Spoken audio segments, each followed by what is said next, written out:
folks, my name is Esther Emery. I'm the homestead wife over at the DIY and homesteading channel Falchematic Off Grid. But today you're on my personal channel where I like to just sit and talk about things.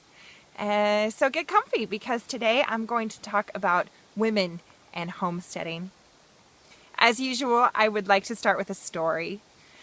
As many of you know, I live off-grid. I have just gotten into my 4th year living in now a yurt and soon a cabin in the woods in Idaho. And now things are looking pretty established, pretty settled, and you might even use the word successful. But my first year, of course, was pretty hard. And especially right at the end of the first year, my liabilities sort of outweighed my advantages. And the greatest liability was a feeling of isolation. I felt personally isolated because of a number of factors, including the value shift from being urban intelligentsia to being an off-grid homestead wife, but also just plain a move across the country. So I didn't bring people with me, either with the value shift or with the literal physical move. I am originally from Idaho, and so in a way I was coming home, but my entire adult life I have lived in urban centers on both coasts. So I really was making a big leap to live where I do now. And I experienced isolation in a very physical, very real way. I just plain didn't know anybody. Now, of course, that filtered down to affect my children. As I was lacking in community, especially the community of other women, my kids were also lacking other children. So we made the decision at the end of that first year to put them in public school. I value homeschooling a great deal, and my kids are now homeschooled again. But it was clearly the right choice for us to put our kids in public school for lots of reasons, but really the main one being that we needed to meet some people. My kids needed community, my kids needed peers, they needed to know people in this place. What I didn't realize is that at the same time that I was building community for my children, I was also going to find some community for myself. So picture, if you will, there's a big yellow school bus that drives these rural kids. So the public school is kind of a catch school for a rural area. A lot of people live kind of far away. And these little yellow school buses go out their different directions. And at the end of the school bus, there's a turnaround. At the end of the school bus route, there's a turnaround. And moms or dads sit there in their cars and wait for the kids to come on the bus so that we can drive them out to our particular homes, which are even further away from the end of the bus line. So I met some people. I met in particular a couple of other moms, and they just saved me. They saved me. And now I finally get to come to the story. All of that was just preparation. So imagine it's a weekday, it's a school day, and it's 4 o'clock in the afternoon, and I've got my little one, Sadie at that time was not quite 2. Got Sadie in her car seat, and I'm waiting for the bus to come. And one of the other moms, so I've gotten to know a little bit, this is October, and that is relevant, comes down the hill, a 5-point bull elk head strapped to the top of her car. I have proof. She let me take a picture. So she'd been hunting, and she got this elk, bull elk on her own tag, and she wanted to show it off. So she strapped it to the top of her car, and she brought it down, and we all were just like schoolgirls, just giddy over it. Now, I don't want anyone to think that I'm delighting here in particular in the death of an animal. I do believe that hunting can be a very appropriate and even noble way to take care of your physical needs and the physical needs of your family.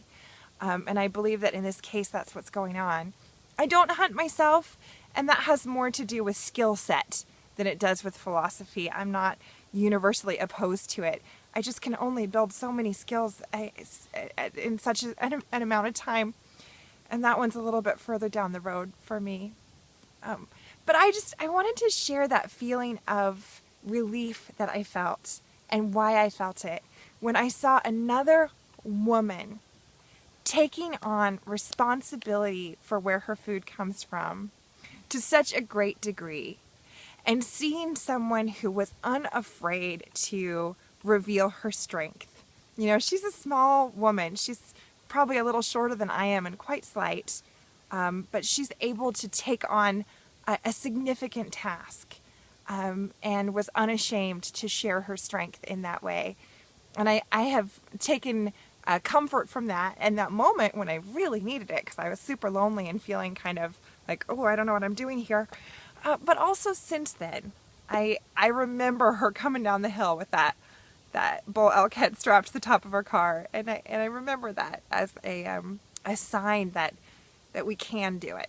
We are powerful, men and women alike. I'm telling you this story today because it came up in conversation earlier this week that homesteading is popular among men and not among women. So there's this idea, maybe we have this impression from TV and certainly from the internet, that homesteading is a man's world. It's a man's thing, because it is associated with physical discomfort. It's associated with having to give up certain luxuries. It's thought of as something that's more popular among men than it is among women. I just want to call that out. I want to call it out. I don't think it's true. I don't think it's true at all. And I think it's important that we interrogate that idea. I think that what we find on the other side of that idea is really life-giving and important. So first of all, let me point out or suggest that homesteading as a concept is in some ways a city person's concept. So we think about coming back to the land from the city. We talk about recovering these skills that have been lost. And there's a blind spot in that kind of philosophy or identity. It's blind to the people who never left. It's blind to the people who stayed on the land and didn't lose the skills, who may be rare, who may not be great in numbers, and certainly aren't necessarily on YouTube in great numbers, but once you move out to a place like where I live now, you realize that that's real. There are people who never moved to the city in the first place. And if you identify that lifestyle as homesteading, self-sufficiency, living off the land, do-it-yourself kind of lifestyle, and then suggest that it's more popular among men than among women, that it doesn't make sense, because it's a life, not just a hobby. It's a way of being for humans, not just an interest. And at that point, saying that women don't like to do it becomes something that almost doesn't make sense.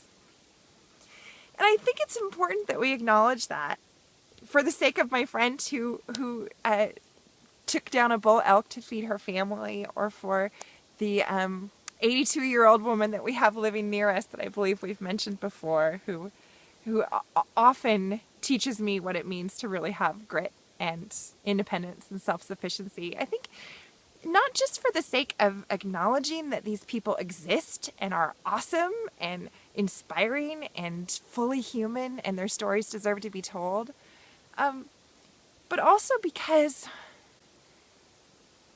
if the concept and theory behind homesteading is overly masculine, it has potential problems, and also just is lacking in, I think, the full extent of healing power and life-giving power that it might have.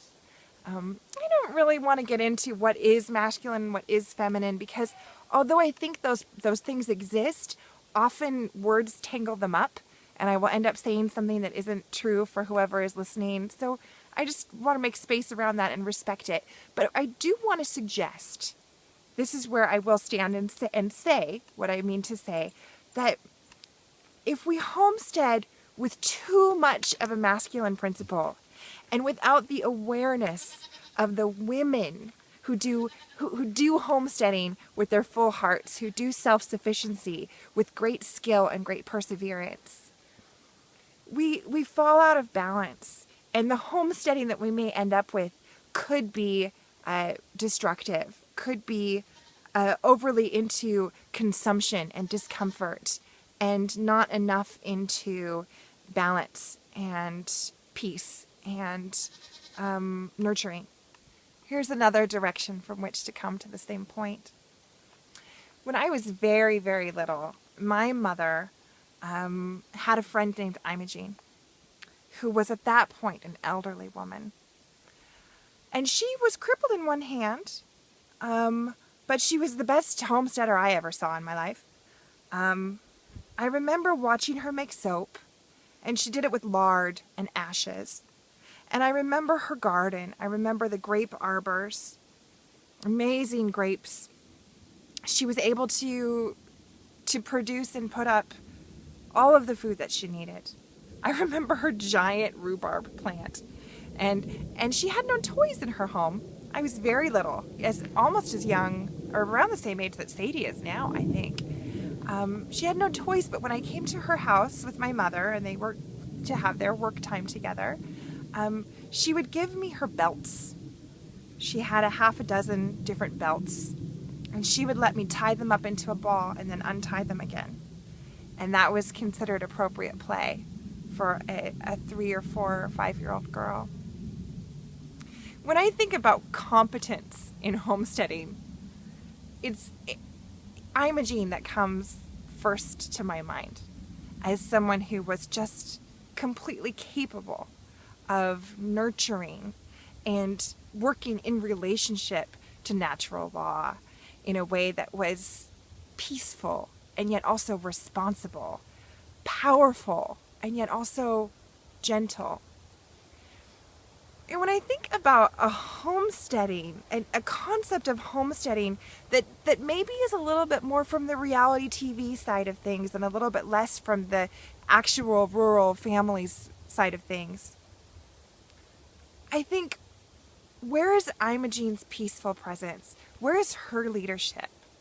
How can we regain healthy families and healthy values if we don't have access to those mothers and grandmothers and their wisdom of nurturing and their wisdom of caretaking, their wisdom of peace and responsibility intertwined in a way that is active and engaged, but also profoundly and essentially nonviolent.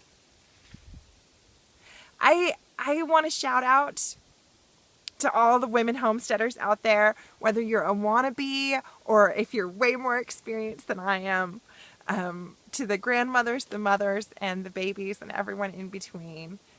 I love that we have men who tell their stories and tell our stories. I love that we have men who are powerful.